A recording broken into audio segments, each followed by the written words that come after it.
पढ़ेंगे। कुछ बच्चे ऐसे हैं जो अभी अभी जस्ट जुड़े ही हैं। देखिए, जो डी ब्रॉगली है, उन्होंने आइंस्टीन के प्रकाश विद्युत प्रभाव और प्लांक के क्वांटम सिद्धांत दोनों को ध्यान में रखते हुए उन्होंने ये कहा कि जिस प्रकार से कोई भी तरंग फोटोन रूपी कण की भांति व्यवहार कर सकती है, ठीक उसी प्रकार से ये संभव है कि कोई कण भी तरंग की भांति व्यवहार करे। लेकिन उसके लिए जरूरी क्या है? तरंग जो है वो कभी भी स्टेबल नहीं होती, स्थिर नहीं होती, इसलिए स्थिर कण से जुड़ी हुई कोई तरंग नहीं हो सकती। पहली बात तो ये। दूसरी बात, उन्होंने कहा कि हर कण से संबद्ध एक तरंग अवश्य ही होनी चाहिए, लेकिन उसकी शर्त यह है कि जो कण है वो गतिशील होना चाहिए। जिस प्रकार से प्रत्येक तरंग से संबद्ध कोई ना कोई कण अवश्य ही होता है, जिसे फोटोन कहा जाता है, ठीक उसी प्रकार से प्रत्येक कण से संबद्ध कोई ना कोई तरंग अवश्य ही होनी चाहिए। कोई ना कोई तरंग अवश्य ही होनी चाहिए, बशर्ते कि जो कण है वो गतिशील हो। यानी हम इसे इंप्रोवाइज करके कहें तो हम कह सकते हैं कि प्रत्येक गतिशील कण से संबद्ध कोई ना कोई तरंग अवश्य ही होनी चाहिए। पर इसको साबित करने के लिए उनके पास कोई सबूत नहीं था, इसलिए हम इसे डी ब्रॉगली की परिकल्पना कहते हैं कि उन्होंने कल्पना की ऐसे। और इसलिए उन्होंने कहा कि जिस प्रकार से तरंग की प्रकृति द्वैती होती है, वो कण की भांति भी व्यवहार कर सकती है और तरंग की भांति भी, ठीक इसी प्रकार से प्रत्येक कण भी द्वैती प्रकृति का होता है। वो भी एक कण की भांति व्यवहार कर सकता है और तरंग की भांति। अब अगर वो तरंग की भांति व्यवहार कर रहा है तो सबसे बड़ी जो महत्वपूर्ण चीज थी कि इसकी तरंग दैर्घ्य कितनी हो। तो हम सब जानते हैं आइंस्टीन का द्रव्यमान ऊर्जा तुल्यता संबंध ये कहता है कि जब भी कोई कण ऊर्जा में परिवर्तित होता है तो उसकी जो ऊर्जा होती है, कण की जो ऊर्जा होती है, ऊर्जा में जब परिवर्तित होता है तो E बराबर mc²। यानी कण अगर तरंग में, ऊर्जा में, विकिरण में परिवर्तित हो तो उसकी ऊर्जा E बराबर mc² होगी। और अगर किसी तरंग से संबंधित कण की ऊर्जा हम निकालना चाहे तो वो होगी hv। E बराबर hv तरंग के कण स्वरूप में उसकी ऊर्जा को बताता है, और E बराबर mc² कण के ऊर्जा में परिवर्तित होने पर ऊर्जा को व्यक्त करता है। यानी ये दोनों एक ही तरह की चीजों को व्यक्त करते हैं, तो इस हिसाब से दोनों बराबर होने चाहिए। तो हम यहां पर देखें तो ये हो जाएगा mc² बराबर hv। कुछ बच्चे लेट जुड़े इसलिए मैं दोबारा से इसको रिवाइज कर रहा हूं। व्यू बराबर हम सब जानते हैं c/λ होता है, यहां रख देते हैं। तो ये हो जाएगा mc² बराबर c/λ, व्यू की जगह, और h ऑलरेडी है, c से c कट जाएगा, आपके पास में आ जाएगा mc बराबर h/λ। हम सब जानते हैं कि m जो है वो द्रव्यमान है और जो c है वो वेग है। क्योंकि हम यहां पर कण के ऊर्जा में और ऊर्जा के कण में रूपांतरित होने पर जो परिघटना है उसकी चर्चा कर रहे हैं, तो फोटोन रूपी कण की हम बात करें या अन्य कणों की बात करें तो यहां पर हम देखेंगे कि m जो है वो द्रव्यमान है, हम सब जानते हैं, और c जो है वो वेग है। द्रव्यमान और वेग का जो गुणा है वो संवेग के बराबर होता है, हम सब जानते हैं। तो m इंटू सी को हम संवेग p लिख सकते हैं। p बराबर हो जाएगा हमारे पास में h/λ। अब अगर हम पक्षांतरण करें, लैम्डा को इधर ले आए और p को नीचे ले आए, तो आपके पास में आ जाएगा लैम्डा बराबर h/p। ये एक सामान्य द्रव्यमान के ऊर्जा में और ऊर्जा के द्रव्यमान में रूपांतरित, द्रव्यमान की ऊर्जा में और ऊर्जा के कण में रूपांतरित होने पर तरंग दैर्घ्य का मान। लेकिन अगर मैं इसी प्रकार से किसी ऐसे कण जो गतिशील अवस्था है उसमें है, उससे जुड़ी हुई तरंग की तरंग दैर्घ्य निकालना चाहूं, तो उस तरंग दैर्घ्य का मान हो जाएगा लैम्डा बराबर h/p बराबर mc की जगह mv आ जाएगा। वो जो कण था वो एक प्रकाशीय कण की हम बात कर रहे थे, ऊर्जा से संबंधित कण की हम बात कर रहे थे, इसलिए हमने सी लिख दिया वहां पर कि कण जब ऊर्जा में रूपांतरित हो रहा है तो ऊर्जा यानी विकिरण का जो वेग है, प्रकाशीय तरंगों का जो वेग है, वो सी के बराबर होता है, इसलिए हमने वहां सी लिखा वेग की जगह। पर हम एक सामान्य कण की बात करें तो सामान्य कण का जो वेग है वो सी के बराबर नहीं होता है। सी का जो मान है वो 3 × 10⁸ मीटर प्रति सेकंड होता है, हम सब जानते हैं। अब यहां पर हमारे पास में एक सामान्य कण से संबंधित तरंग की तरंग दैर्घ्य का सूत्र आ गया। गतिशील कण की तरंग दैर्घ्य का सूत्र। चूंकि ये डी ब्रोगली ने प्राप्त किया, डी ब्रोगली की परिकल्पना थी, इसलिए इस तरंग दैर्घ्य को हम डी ब्रोगली तरंग दैर्घ्य कहते हैं। एक गतिशील कण की m द्रव्यमान के v वेग से गतिशील कण की डी ब्रोगली तरंग दैर्घ्य। अब प्रश्न ये उठता है कि अगर एक कण तरंग की भांति व्यवहार कर रहा है तो ये हमें दिखाई क्यों नहीं दे रहा है, महसूस क्यों नहीं हो रहा है, इससे जुड़ी परिघटनाएं हमें क्यों नहीं पता चल रही है, इसकी तरंग दैर्घ्य को हम क्यों नहीं मेजर कर पा रहे हैं। तो हम एक उदाहरण ले रहे हैं कि मान लीजिए एक 200 ग्राम की गेंद है जिसे एक बॉलर 360 मीटर पर सेकंड 360 किलोमीटर पर हावर की रफ्तार से फेंकता है। 360 अपने आप में बहुत बड़ी चाल है। अब अगर मैं इस 360 को मीटर प्रति सेकंड में चेंज करना चाहूं, पहले तो मैं 360 को मीटर प्रति सेकंड में चेंज कर देता हूं, तो किलोमीटर की जगह आ गया 1000 मीटर और हावर की जगह आ गया 3600 सेकंड। ठीक है, ये 2 जीरो से 2 जीरो कट गया, 36 से कट गया 360, 10 बार 10 इंटू 10 हो गया 100 मीटर प्रति सेकंड आ गया। ये हमारे पास में किसका मान आ गया, ये हमारे पास में आ गया v का मान। अब अगर मैं लैम्डा निकालना चाहूं तो लैम्डा बराबर हमारे पास में हो जाएगा, जो प्लांक नियतांक है उसका मान होता है 6.62, गलती से हमने पहले गलत लिख दिया था, इंटू 10 की घात माइनस का 34, ठीक है, अपॉन m का मान 200 ग्राम है, ग्राम को किलोग्राम में चेंज करोगे तो जाएगा 0.2, 200 में 1000 का भाग दे दीजिए तो किलोग्राम में चेंज हो जाएगा, 0.2 आ गया हमारे पास में, इंटू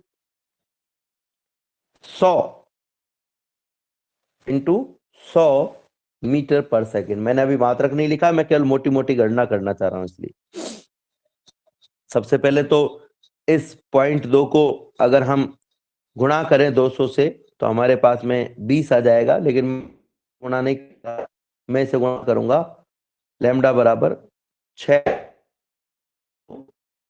इंटू 10 की घात माइनस का 34 है ये, ठीक। इसको हम लिख सकते हैं 66.2 इंटू 10 की घात माइनस का 35। पॉइंट को एक संख्या लेफ्ट में लेके गया हूं, राइट में लेके गया हूं तो एक घात जो है वो घट जाएगी, और नीचे 0.2 को 100 से गुणा करेंगे तो ये हो जाएगा 20। अब 66 में आपको 20 का भाग देना है, 66.2 में 20 का भाग देना है, तो 3 बार चला गया, 20 या 60 बचे 6 2, फिर 3 बार चला जाएगा, 60 बचे 2 0, एक बार चला जाएगा, 3.31 आपके पास में आ जाएगा, 3.31। 66.2 में 20 का भाग दे दिया तो आ गया 3.31, ये तो आ गई संख्या, और जो घात है वो आ गई हमारे पास में 10 की घात माइनस का 35। आप देख रहे हो यहाँ पर कि तरंग दैर्घ्य का जो मान हमारे पास में आ रहा है वो 10 की घात माइनस 35 में, यानी कि ये तरंग दैर्घ्य इतनी ज्यादा छोटी है, यानी हम ये कह सकते हैं कि एक 360 किलोमीटर प्रति घंटे की रफ्तार से, यानी आपने देखा होगा कि जो क्रिकेट का खेल होता है उसमें जो तेज गेंदबाज बॉल फेंकता है उससे दुगनी तेजी से भी अगर कोई बॉल गति कर रही है तो भी उसकी तरंग दैर्घ्य का मान 10 की घात माइनस 35 कोटि का है। यानी इतनी सूक्ष्म तरंग दैर्घ्य है कि इसे मेजर करना, इसे ऑब्जर्व करना, इसे प्रेक्षित करना बहुत ही कठिन कार्य है। असंभव तो मैं नहीं कहूंगा, लेकिन बहुत ही कठिन कार्य, और इसलिए इतनी छोटी तरंग दैर्घ्य होने की वजह से उस गतिशील गेंद से संबंध तरंग दैर्घ्य से जुड़ी हुई परिघटनाओं को हम प्रेषित नहीं कर पाते, उससे जुड़ी हुई तरंग दैर्घ्य को हम प्रेषित नहीं कर पाते, और इसीलिए एक सामान्य कण आपको तरंग की भांति व्यवहार करता हुआ दिखाई नहीं देता। ये डी ब्रोगली की परिकल्पना थी। लेकिन डी ब्रोगली ने साथ में एक चीज और कही कि यदि मैं एक ऐसे कण से संबंधित तरंग की बात करूं जिसका द्रव्यमान बहुत कम हो, तो ऐसी स्थिति में तरंग दैर्घ्य का जो मान है वो बढ़ जाएगा, तरंग दैर्घ्य का जो मान है वो बढ़ जाएगा। मान लीजिए कि इस कण की जगह, जो हम बॉल बात कर रहे थे, इसकी जगह अगर एक मैं बात करूं इलेक्ट्रॉन होता जिसका वेग 10 मीटर प्रति सेकंड होता, मान लो 1 मिनट के लिए, तो उसके लिए तरंग दैर्घ्य का मान कितना आता है, लैम्डा बराबर h 6.62 इंटू 10 की घात माइनस का 34 बटा इलेक्ट्रॉन का द्रव्यमान 9.1 इंटू 10 की घात माइनस का 31 किलोग्राम होता है, और वेग अगर मैं 10 मीटर प्रति सेकंड मानूं तो ये अगर मैं इन संख्याओं को गुणा भाग करूं तो मैं केवल 10 की घात पर कॉन्सेंट्रेट कर रहा हूं, 10 की घात -10, 10 की घात 1 और 10 की घात -34। 10 की घात -34 तो ऊपर ऑलरेडी है, 10 की घात -31 को ऊपर ले जाएंगे तो +31 हो जाएगा, 10 की घात +1 को ऊपर ले जाएंगे तो 10 की घात -1 हो जाएगा। आप देख सकते हो -34 और -1, माइनस का 35, 10 की घात -35 और 10 की घात +31, दोनों का आधार समान है, घातें जुड़ जाएंगी, 10 की घात -4 आ जाएगा। यानी ये तरंग दैर्घ्य है जो पहले तरंग दैर्घ्य आ रही थी, गेंद की तरंग दैर्घ्य जो आ रही थी हमारे पास में 10 की घात -35, उसकी तुलना में बहुत बड़ी तरंग दैर्घ्य है जिसे प्रेषित किया जा सकता है। यानी कि अगर हम एक सूक्ष्म कणों की बात करें तो उनसे संबंध तरंग दैर्घ्यों को प्रेषित किया जा सकता है। ये डी ब्रोगली की परिकल्पना से हमें पता चलता है। तो इस आधार पर हम ये कह सकते हैं, डी ब्रोगली की परिकल्पना के आधार पर, कि प्रत्येक गतिशील कण से संबंध कोई ना कोई तरंग दैर्घ्य अवश्य ही होती है। वो जो तरंग दैर्घ्य है उस तरंग दैर्घ्य का तरंग अवश्य ही होती है, और वो जो तरंग होती है उस तरंग की तरंग दैर्घ्य का मान लैम्डा बराबर h/p के इक्विवेलेंट होता है। लैम्डा बराबर h/p के इक्विवेलेंट होता है। और चूंकि सामान्यतः कण बहुत भारी होते हैं इसलिए उनसे संबद्ध तरंग दैर्घ्य का मान इतना कम होता है कि इसे प्रेषित किया नहीं जा सकता है, परंतु हल्के कणों से संबद्ध तरंगों को आसानी से प्रेषित किया जा सकता है, ये डी ब्रोगली की परिकल्पना में। अब ये जो तरंग दैर्घ्य हमने निकाली है प्रत्येक कण की, इस तरंग दैर्घ्य को हम कहते हैं डी ब्रोगली तरंग दैर्घ्य। अब इसी को मैं अगर आगे बढ़ाऊं तो हम सब जानते हैं कि जो गतिज ऊर्जा होती है उसका मान होता है k बराबर 1/2 m × v का स्क्वायर। अगर इस पूरी समीकरण को दोनों तरफ में 2m से गुणा कर दूं, इधर भी 2m से गुणा कर दिया और दूसरी तरफ भी 2m से, हाफ m, k तो ऑलरेडी है, half m v square already था, इधर भी मैंने 2m से गुणा कर दिया, दोनों तरफ 2m से गुणा कर दिया मैंने इसको। तो देखो 2 से 2 कट गया, लेफ्ट साइड में आ गया आपके पास में 2m k बराबर, राइट साइड में आपके पास में आ गया m v स्क्वायर तो ऑलरेडी था, उसको m से गुणा किया तो हो गया m स्क्वायर v स्क्वायर बराबर, दोनों m स्क्वायर v स्क्वायर दोनों में स्क्वायर है तो इस स्क्वायर को कॉमन ले सकता हूं, ये हो जाएगा m v का होल स्क्वायर, 2m k बराबर m v का होल स्क्वायर। अब ये जो 2m k है और ये किसके बराबर है, m इंटू वी का होल स्क्वायर। ये m इंटू वी किसके बराबर होता है बच्चों, बताओ मुझे, m इंटू वी किसके बराबर होता है, संवेग p के बराबर होता है। तो यहां पर हम क्या कर सकते हैं, 2m k is equal to लिख सकते हैं p, लेकिन m v का स्क्वायर है इसलिए हो जाएगा p का स्क्वायर। ठीक है, तो अब अगर मैं यहां से p की वैल्यू निकालना चाहूं तो क्या आ जाएगा हमारे पास में, √2m k, √2m k। तो यहां से हम क्या करेंगे कि √2m k का जो मान है वो p का जो मान है √2m k वो लैम्डा बराबर h/p वाले समीकरण में रख देते हैं। तो ये हमारे पास हो जाएगा लैम्डा बराबर h/√2m k। ये लैम्डा का एक नया सूत्र हमारे पास में आ गया। फिर से समझ लेते हैं इसको पूरे को एक बार। हमने देखा कि किसी भी कण जब तरंग में चेंज होता है, कण जब ऊर्जा में चेंज होता है तो उसकी ऊर्जा का जो मान है वो E बराबर mc स्क्वायर होता है। प्लैंक का क्वांटम सिद्धांत कहता है कि फोटोन की ऊर्जा E बराबर hv होती है, चूंकि दोनों ऊर्जा के बराबर है इसलिए इन दोनों को हम बराबर मान सकते हैं। mc स्क्वायर बराबर हो जाएगा hv, hv में जो v है उसका मान c/लैम्डा लिख सकते हैं हम, c से एक c कट जाएगा तो आपके पास में आ जाएगा mc बराबर h/लैम्डा। mc जो है वो फोटोन का संवेग लिया जा सकता है, इसलिए जो m इंटू सी है, m द्रव्यमान c वेग है, तो इसका मान हमारे पास में आ जाएगा p बराबर h/लैम्डा। So lambda is equal to आपके पास में आ जाएगा h/p।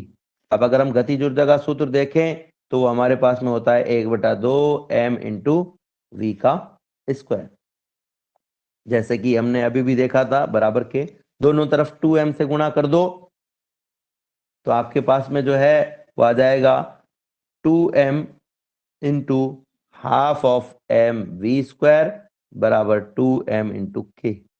2 से 2 कट गया, m into M V square अगर हम करेंगे तो हमारे पास में आ जाएगा m इंटू वी का होल स्क्वायर, क्योंकि m into M square, V square already, दोनों में से स्क्वायर कॉमन ले लिया, 2m के, ये m इंटू वी जो है वो p है, तो p बराबर हो जाएगा 2m, p स्क्वायर बराबर 2m के, सो p बराबर हो जाएगा आपके पास में अंडर ऑफ 2m के।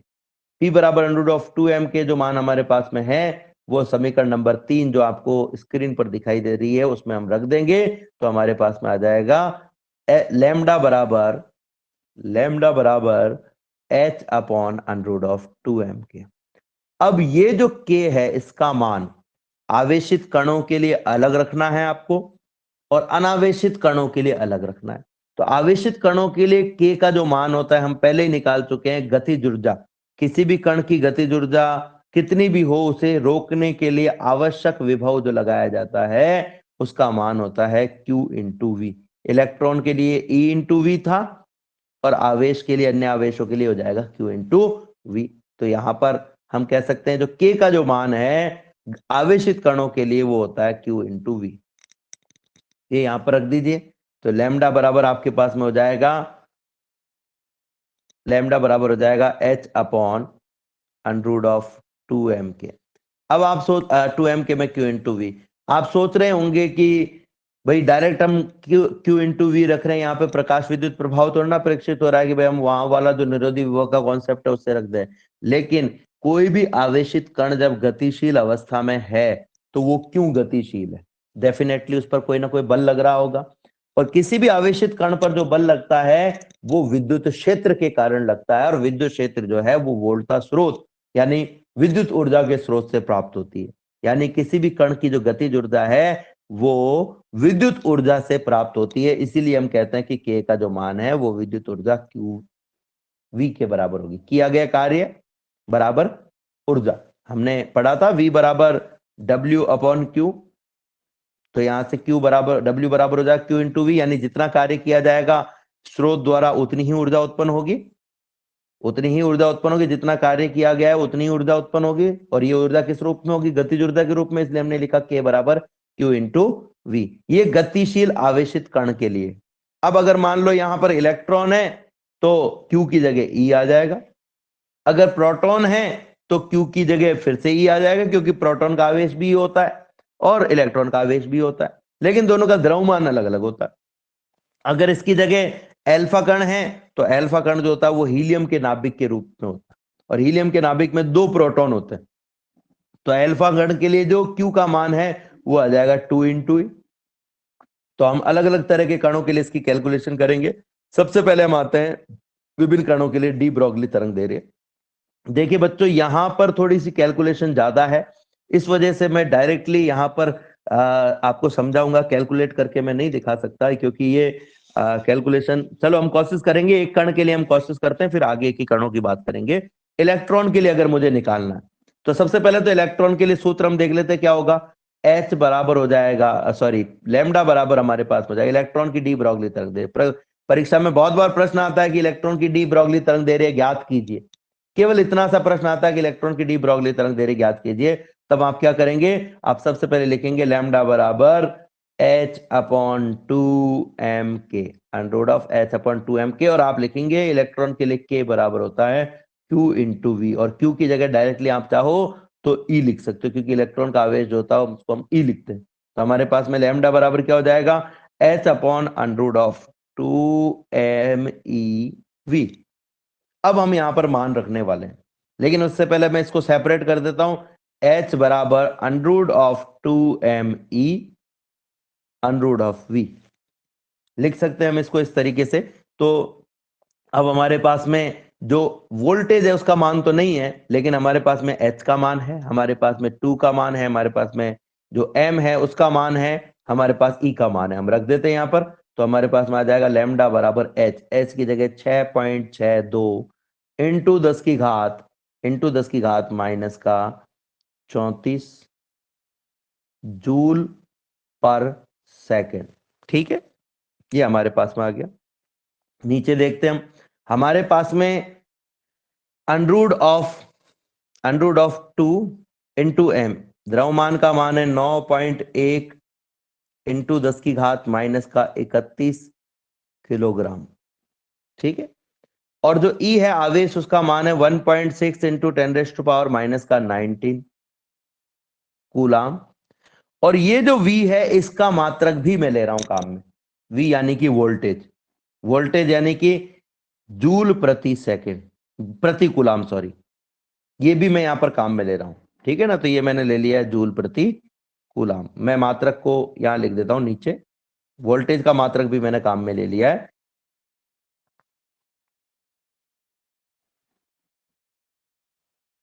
जूल प्रति कूलाम, ठीक है, अनरूट ऑफ V। लेकिन V का मान मैंने काम में नहीं लिया, मात्रक काम में ले लिया, मान काम में नहीं लिया। तो देखो ये कूलाम से कूलाम कट गया, अपने पास में अंदर रह गया जूल, अनरूट में अपने पास में जूल रह गया और किलोग्राम रह गया, और बाकी संख्या उनको गुणा कर लेते हैं। फिर उसके बाद में अपन ये जो सॉरी H का जो मात्रक है वो मैंने गलती से जूल प्रति सेकंड लिख दिया है, ये जूल प्रति सेकंड नहीं होता है। H का जो मात्रक होता है वो अभी हम निकाल के बता देते हैं। हमारे पास में फोटोन की ऊर्जा का जो सूत्र है उससे हम निकालेंगे। फोटोन की ऊर्जा का सूत्र होता है E बराबर एच व्यू, और व्यू जो होता है वो होता है हमारे पास में आवृत्ति, और आवृत्ति का जो मात्रक होता है वो होता है सेकंड इनवर्स यानी 1/सेकंड। तो इसको इधर ले जाओ, और ई ऊर्जा का मात्रक जूल होता है, तो हमारे पास में आ जाएगा joule into second, joule into second, ये हमारे पास में यहाँ पर आ जाएगा। तो ये जो मात्रक है वो होगा जूल इंटू सेकेंड, ऊपर जूल बटा सेकेंड नहीं होगा, जूल इंटू सेकेंड होगा, ठीक है। मात्रक बहुत जरूरी है यहाँ पर। अब अगर मैं गुणा भाग करूं तो ऊपर की जो संख्या है 6.62 इंटू 10 की घात माइनस का 34 जूल इंटू सेकेंड, ये तो एज इट इज है। और जो नीचे संख्या है हमारे पास में उसको हम गुणा कर रहे हैं 2 को 9.1 से, और जो आएगा उसको 1.6 से। तो पहले मैं 2 को 9.1 से गुणा कर लूं तो ये हो जाएगा 2, और 9 से गुणा किया तो ये हो गया 18। 18.2 को आपको गुणा करना है 1.6 से। तो मैं ऊपर जो संख्या है उसको मिटा रहा हूं, ये यहां पर मैं मिटा देता हूं इसको, इसकी हमें जरूरत नहीं है। 10 की घात जो है हमारे पास में वो है -31 और -19, ये भी हमें याद रखना है, ये भी मैं बाद में लिख दूंगा। -31 और -19 है। पहले मैं 18.2 को गुणा कर लेता हूं 1.6 से, ठीक है। 6 दूना 12 के 2 हासिल का लगा 1, 6 8 8 सिंह 48, 48 और 1 49 के 9 हासिल का लगा 4, 6 कम 6, 6 और 4 10, ठीक है। ये 2, ये 8, ये 1, ये हमारे पास में हो गया 2, 9 और 2 11 का 1 हासिल का लगा 1, 9 और ये 2 29 12, और पॉइंट कहां पर आएगा 18.2 को पॉइंट 2 संख्या के बाद में आएगा यानी 29.2। तो हमारे पास में अनरूट में यहां पर आ जाएगा 29.2, अनरूट 29.12 इंटू 10 की घात कितनी हो जाएगी, तो 10 की घात हमारे पास में जो थी ब्रैकेट में वो थी 10 की घात माइनस का 31 इंटू 10 की घात माइनस का 19, माइनस का 31 माइनस का 19 हो जाएगा 10 की घात 50 माइनस का, तो माइनस का 50, और जो मात्रक है वो था जूल इंटू किलोग्राम, ठीक है। अब जूल को अगर मैं कन्वर्ट करूं तो जूल जो होता है वो न्यूटन इंटू मीटर के बराबर होता है, और न्यूटन जो होता है वो होता है किलोग्राम इंटू मीटर प्रति सेकंड का स्क्वायर, ठीक है। और मीटर इंटू किलोग्राम ऑलरेडी आपके पास में यहां पर है, ये न्यूटन की जगह हमने रख दिया, अब मीटर की जगह मीटर और किलोग्राम की जगह किलोग्राम। तो अगर आप इन सबको गुणा करोगे तो जो मात्रक है वो हो जाएगा आपके पास में किलोग्राम का स्क्वायर, मीटर का स्क्वायर, प्रति सेकंड का स्क्वायर, ठीक है। ये हो गया हमारे पास में किलोग्राम का स्क्वायर, मीटर का स्क्वायर, प्रति सेकंड का स्क्वायर, और साथ में अंडररूट ऑफ V आपके पास में और है। अब हम जो कैलकुलेशन है उसको थोड़ा सा आगे बढ़ाते हैं। कैलकुलेशन को आगे बढ़ाते हुए 6.63 लैम्डा बराबर 6.62, ये तो ऑलरेडी है आपके पास में 6.62 इंटू 10 की घात माइनस का 34 joule into second, joule into second, ये हमारे पास में है, ठीक है। और जो आपके पास में नीचे राशि है उसमें है आपके पास में 29.12। अब 29.12 का अंडररूट हमें लेना है। तो हम सब जानते हैं कि जो 25 होता है उसका अंडररूट 5 होता है, और 36 का अंडरूट 6 होता है, तो इसका जो अंडरूट है वो 5 से ज्यादा और 6 से कम आना चाहिए। लगभग 5.3 के या 5.4 के आसपास देख लेते हैं। 5.3 से करके देख लेते हैं अपन। 5.3, 5.3, 3 तिया 9 के, 9 से लगा कुछ नहीं, 5 तिया 15, और यहाँ आ जाएगा 5 तिया 15 के 5, हासिल का लगा 1 25 और 1 26। तो आप देखोगे ये हो जाएगा 9 5 10, हासिल लगा 1 28, 28.09, यानी कि 5.3 से ज्यादा आएगा तो 5.4 अपन लगभग मान लेते हैं। मैं एग्जैक्टली नहीं निकाल रहा हूं, इसलिए लगभग यहां पर कैलकुलेशन कर रहा हूं, क्योंकि इस प्लेटफॉर्म पर, ऑनलाइन प्लेटफॉर्म पर, और इस तरीके से एग्जैक्ट कैलकुलेशन करना थोड़ा सा मुश्किल काम है। 5 पॉइंट, ये हमारे पास में आ गया 5.4 इंटू 10 की घात -50 था, इसका अंडरूट लेंगे तो 10 की घात -25 हो जाएगा, घात आधी हो जाती है। इसी तरीके से किलोग्राम के स्क्वायर का अंडरूट लेंगे तो किलोग्राम, मीटर के स्क्वायर का अंडरूट लेंगे तो मीटर, और सेकंड के स्क्वायर का अंडरूट लेंगे तो सेकंड। ये हमारे पास में आ गया, ठीक है। साथ में हमारे पास में आया अंडरूट ऑफ v। अब और कैलकुलेशन कर लेते हैं आगे। 6.62 में 5.42 का, हम 5.4 का हमें भाग देना है। 6.62 में 5.42 का अगर हम भाग देंगे तो मैं डायरेक्टली कैलकुलेट करके बता रहा हूं आपको, 6.62 भाजक 5.4 आपके पास में आ जाएगा 1.2259।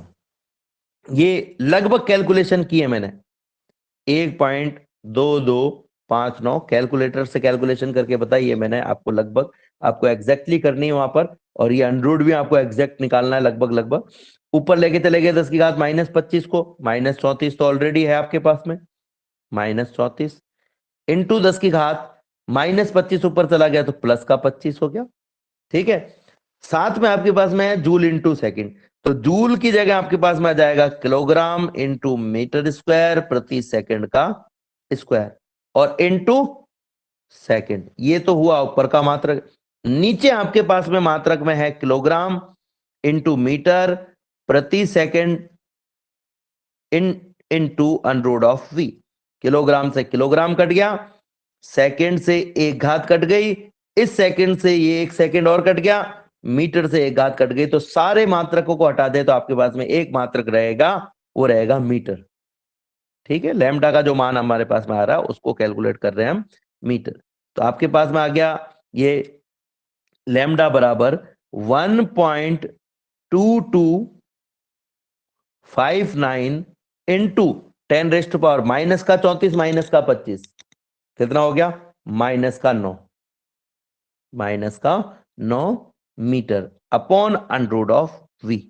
अब आप इसे चाहो तो इस तरीके से लिख सकते हो, ध्यान से समझिएगा, इस तरीके से लिख सकते हो, लैम्डा बराबर 1.2259, 10 की घात -9 मीटर को हटा दो तो नैनोमीटर आ जाएगा आपके पास में, 10 की घात 9 को हटा दो तो नैनोमीटर आ जाएगा अपॉन अंडरूट ऑफ v। और अगर आप इसे और कन्वर्ट करना चाहो, तो आप इसे लिख सकते हो लैम्डा बराबर 12.259 इंटू 10 की घात, चूंकि पॉइंट एक संख्या आगे चला गया तो 10 की घात -9 की जगह हो जाएगा -10 metre upon under root of v, ठीक है। अब अगर मैं इसे और कन्वर्ट करके लिखना चाहूं तो हमारे पास में आएगा लैम्डा बराबर 12.259 इंटू 10 की घात -10 है, 10 की घात -10 को हटाओगे तो एंगस्ट्रम आ जाएगा आपके पास में, 10 की घात -10 मीटर बराबर एंगस्ट्रम होता है, तो ये एंगस्ट्रम आ गया अपॉन अंडरूट ऑफ v। यानी एंगस्ट्रम में निकालोगे तो 12.259 आ रहा है, और अगर नैनोमीटर में निकालोगे तो 1.2259 आ रहा है। लेकिन ये जो 1.2259 और एक 12.259 आ रहा है, ये एग्जैक्ट नहीं है। एग्जैक्ट कैलकुलेशन करोगे तो आपके पास में आएगा 12.27। ये जो 5 9 है, इस 5 9 की जगह आ जाएगा आपके पास में 7। अभी हमारे पास में 5 9 को कन्वर्ट करोगे तो ये वैसे ही 6 तो बन ही रहा है, ये 6 तो ऑलरेडी बन ही रहा है, इसको कन्वर्ट करोगे तो आप ये 6 नहीं आकर के 7 आएगा, बस इतना सा अंतर है। क्योंकि हमने जैसे अंडरूट लिया तो 5.4 ही लिया, 5.4 के आगे भी आपके पास में मान आएगा, या हो सकता है उससे थोड़ा सा कम माना है, 3.8 ही आए, 5.38 ही आए एनरोड, 5.39 ही आए, तो उससे जब कैलकुलेशन करोगे तो ये 12.26 की जगह 12.27 हो जाएगा। ठीक है, तो ये कैलकुलेशन आप कर सकते हो। अब इसमें दो बातें बहुत महत्वपूर्ण है। पहली बात तो ये कि जब हम यहां पर 10 की घात 9 ले रहे हैं, यानी नैनोमीटर में ले रहे हैं, तो ये 1.226 होगा, और अगर एंगस्ट्रम में ले रहे हैं तो 12.26 होगा। नंबर एक बात ये ध्यान रखना, एग्जाम में नैनोमीटर भी आ सकता है, एंगस्ट्रम भी आ सकता है। नैनोमीटर 10 की घात -9, एंगस्ट्रम 10 की घात -10, चूक मत जाना। सोच ये मत लेना एग्जाम में 1.226 लिखा हुआ आ जाए और आप सोचे कि मैंने तो 12.27 पढ़ा था और ये तो 1.226 आ गया, 1.227 आ गया, अब क्या करूं? कोई बात नहीं, मात्रक को देखना। 12.27 है तो एंगस्ट्रम होगा, 1.227 है तो नैनोमीटर होगा।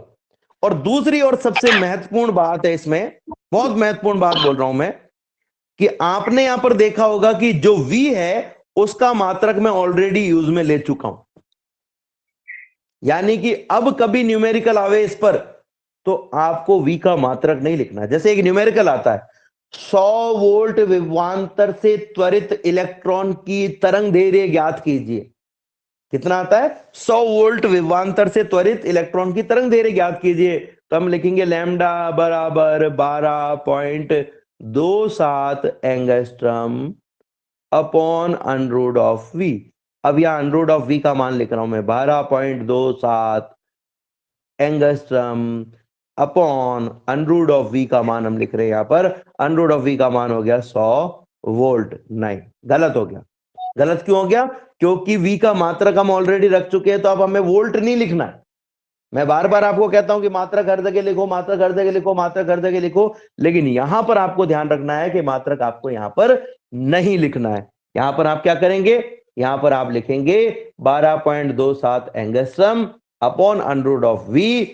अंडर ऑफ V में 100 वोल्ट जो है उसकी जगह ओनली 100 लिखेंगे, ओनली 100 लिखेंगे, तो हमारे पास में 100 का जो अंडर है वो हो जाएगा 10, तो 12.27 एंगस्ट्रम अपॉन 10 बराबर हो गया 1.227 एंगस्ट्रम।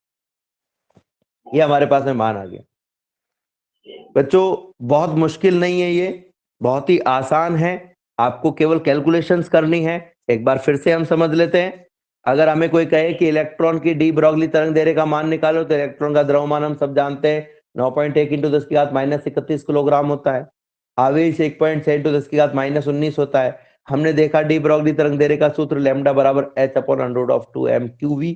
यहां पर अगर हम मान रखे h का 6.62 × 10 की घात -34, 2 की जगह 2 है, m की जगह 10 की घात 9.1 × 10 की घात -31, q की जगह 1.6 × 10 की घात -19 और v, और इसको कैलकुलेट करोगे तो आपके पास में आ जाएगा लैम्डा बराबर 12.27 × 10 की घात -10 metre upon under of V, या 12.27 angstrom upon under of V।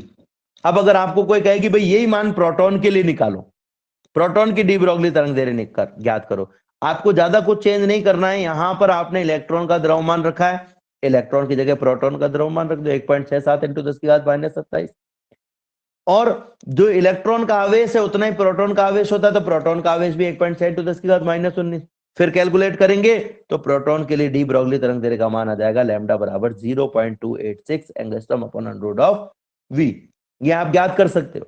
अब अगर आपको कोई कहे ड्यूट्रॉन के लिए निकालो, ड्यूट्रॉन जो होता है वो एक ऐसा कण है, या हम कहें कि हाइड्रोजन का एक ऐसा प्रतिरूप है जिसमें एक इलेक्ट्रॉन होता है और साथ में उसके नाभिक में एक न्यूट्रॉन और एक प्रोटॉन होता है। तो ड्यूट्रॉन का जो द्रव्यमान है वो तो हो जाएगा न्यूट्रॉन और प्रोटॉन के द्रव्यमान के इक्विवेलेंट, यानी कि न्यूट्रॉन का द्रव्यमान में प्रोटॉन का द्रव्यमान जोड़ना है। न्यूट्रॉन और प्रोटॉन का द्रव्यमान लगभग लगभग बराबर होता है, इसलिए हम कह सकते हैं या तो 2 प्रोटॉन का द्रव्यमान ले लो या 2 न्यूट्रॉन का द्रव्यमान ले लो। एक प्रोटॉन का द्रव्यमान 1.67 × 10 की घात -27 होता है, 2 का लेंगे तो 2 से गुणा कर दो, तो द्रव्यमान तो इतना हो गया। लेकिन ड्यूट्रॉन में जो आवेश है उसकी हम बात करें तो आवेश केवल प्रोटॉन की वजह से है, न्यूट्रॉन में कोई आवेश नहीं होता है। इसलिए ड्यूट्रॉन के लिए निकालते समय द्रव्यमान को तो आपको दुगना करना पड़ेगा, प्रोटॉन के द्रव्यमान को दुगना, क्योंकि ड्यूट्रॉन में एक न्यूट्रॉन भी है।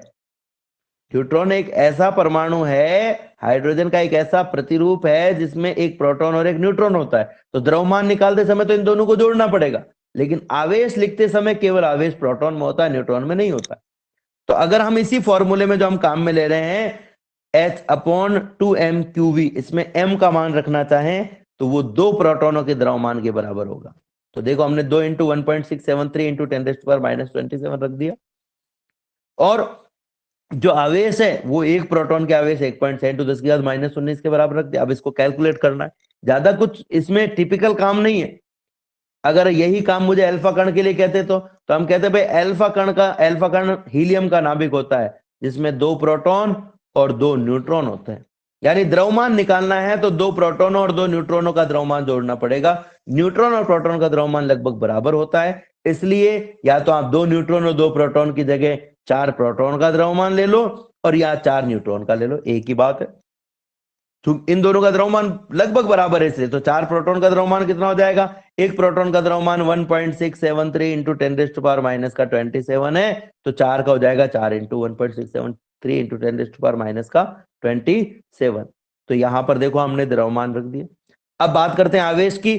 तो 2 प्रोटॉन थे और 2 न्यूट्रॉन थे, तो आवेश न्यूट्रॉन में तो होता ही नहीं, 2 प्रोटॉन का आवेश होगा, नहीं आवेश कितना हो जाएगा, एक प्रोटॉन के आवेश का दुगना। तो आवेश भी देखो हमने 2 × 1.6 × 10⁻⁻19 लिख दिया। अब इससे कैलकुलेशन कर लो। कैलकुलेशन वो की वही है, केवल मान बदल रहे हैं, किसके, एक तो m का और एक q का। लेकिन यही कण अगर एक अनावेशित कण होता तो जो हम फॉर्मूला काम में ले रहे थे लैम्डा बराबर h/√2mk, उसमें k की जगह qv काम में नहीं ले सकते, क्योंकि अनावेशित कण को जो ऊर्जा प्राप्त होती है वो विद्युत स्रोत से प्राप्त नहीं होती। तो अनावेशित कणों में हम 2 कणों की बात करेंगे, एक तो गैसीय कण की और दूसरी हम बात करेंगे एक न्यूट्रॉन की। अगर गैसीय कण की बात करूं तो मैं कहूंगा गैसीय कण की जो गतिज ऊर्जा होती है वो होती है 3/2 kT। यहां पर k जो है वो बोल्ट्जमैन नियतांक है। तो ये जो गतिज ऊर्जा k है, इसकी जगह k कैपिटल है गतिज ऊर्जा के लिए, तो और यहां पर आप रख दीजिए 3/2 स्मॉल kt। तो हम क्या, आपके पास में आ जाएगा लैम्डा बराबर h/2m 3/2 small k into capital T। 2 से 2 कट गया, अनरूट में है ये, तो आपके पास में आ गया लैम्डा बराबर h/3m small k into T. वही बात पहले की तरह, जैसे आपके पास में पहले v का मान नहीं था, अभी t का मान नहीं, लेकिन किसी भी गैसीय कण के लिए आप निकाल रहे हो तो जिस गैसीय कण के लिए आप निकाल रहे हो उसके लिए आप यहां पर m का मान रख दीजिए और k का मान रख दीजिए। जैसे आप न्यूट्रॉन के लिए निकाल रहे हो तो न्यूट्रॉन का द्रव्यमान रख दीजिए और बोल्ट्जमैन नियतांक k का मान रख दीजिए।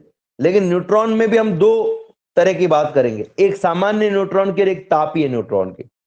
क्योंकि तापीय न्यूट्रॉन जो होता है उसमें जो ऊर्जा होती है वो वाइब्रेशनल एनर्जी के रूप में होती है, और वाइब्रेशनल एनर्जी जो होती है उसमें स्थितिज ऊर्जा और गतिज ऊर्जा दोनों सम्मिलित होती है। स्थितिज ऊर्जा की जगह हाफ kT और गतिज ऊर्जा की जगह हाफ kT, यानी टोटल होता है kT। तो हमारे पास में ये जो k हम काम में ले रहे हैं, इस k की जगह आ जाएगा half kT plus kT is equal to small, ये वाला जो k है ये बोल्ट्जमैन नियतांक, ये वाला जो k है वो गतिज ऊर्जा है। तो k की जगह kT हम काम में लेंगे, गतिज ऊर्जा की जगह स्मॉल kT हम काम में लेंगे। तापीय न्यूट्रॉनों के लिए h/√2m स्मॉल kT। तो अगर आपके पास में आता है कि न्यूट्रॉन की दहली तरंग दैर्घ्य ज्ञात कीजिए, तो आपको इस k की जगह 3/2 kT काम में लेकर के और कैलकुलेशन करनी है। कैलकुलेशन करी अभी हमने करी, और हमारे पास में यहां पर क्या आया था, 2m kT की जगह आया था 3m kT। बस यहां पर आपको न्यूट्रॉन का द्रव्यमान रखना है और k का मान रखना है। और अगर ये आता है आपके पास में तापीय न्यूट्रॉनों के लिए, तो तापी न्यूट्रॉनों के लिए 3/2 kT की जगह हम क्या रखेंगे, ओनली kT, और ओनली kT लिखेंगे तो यहां पर 2m 3m kT की जगह आ जाएगा 2m kT। तब